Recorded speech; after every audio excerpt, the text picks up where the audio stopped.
Hello everyone, പിന്നെ placed ആയിക്കാണ് Namitha. So ആദ്യം തന്നെ അവർക്ക് നല്ലൊരു കൈ കൊടുക്കാം. Congrats both.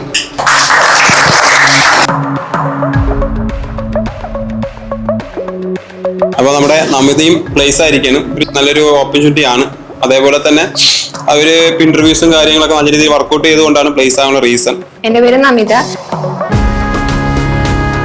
ഞാൻ പാലക്കാട് നിന്നാണ് വരുന്നത്. 2023 BTech electronics and communication pass out ആണ്.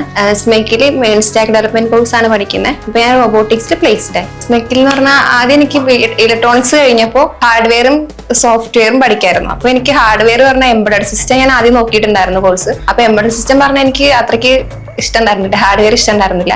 അതുകൊണ്ട് ഞാൻ നോക്കിയപ്പോൾ ബെസ്റ്റ് ആയിട്ട് ഇപ്പോൾ നിൽക്കുന്ന കോഴ്സ് എന്ന് പറഞ്ഞാൽ മേൺ സ്റ്റാക്ക് ആയതുകൊണ്ട് ഞാൻ മേൺ സ്റ്റാക്ക് ചൂസ് ചെയ്തു. ക്ലാസ് എന്ന് പറഞ്ഞാൽ നല്ല ക്ലാസ് ആയിരുന്നു.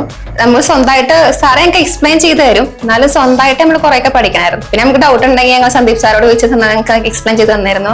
IT എന്ന് പറഞ്ഞ ഒരു കോമ്പറ്റേറ്റീവ് ഫീൽഡ് ആയതുകൊണ്ട് തന്നെ ജോലി കിട്ടുമെന്ന് നല്ല ഡൗട്ട് ഉണ്ടായിരുന്നു. പണ്ട് മുതലേ സോഫ്റ്റ്വെയർ ഫീൽഡ് താല്പര്യം ഉണ്ടായിരുന്നു. അപ്പൊ ഇപ്പൊ ട്രെൻഡിങ് ആയിട്ട് നിൽക്കുന്ന മേൺ സ്റ്റാക്ക് ആയതുകൊണ്ടാണ് ഞാൻ മേൺ സ്റ്റാക്ക് ചൂസ് ചെയ്തത്. ഒരു നല്ലൊരു മേൺ സ്റ്റാക്ക് ഡെവലപ്പർ ആവണം തന്നെയാണ് എനിക്ക്. പഠിക്കുമ്പോൾ തന്നെ ഒരുപാട് സ്കിൽസ് ഇവിടുന്ന് കിട്ടിയിട്ടുണ്ട്. അപ്പൊ ഞാൻ എന്തായാലും എന്റെ ഫ്രണ്ട്സിനെ റെക്കമെൻഡ് ചെയ്യും. ഞാൻ പഠിച്ചുകൊണ്ടിരുന്നപ്പോൾ തന്നെ ഫ്രണ്ട്സ് ഒക്കെ വേറെ വേറെ കോഴ്സിൽ ഇവിടെ ജോയിൻ ചെയ്തിട്ടുണ്ടായിരുന്നു.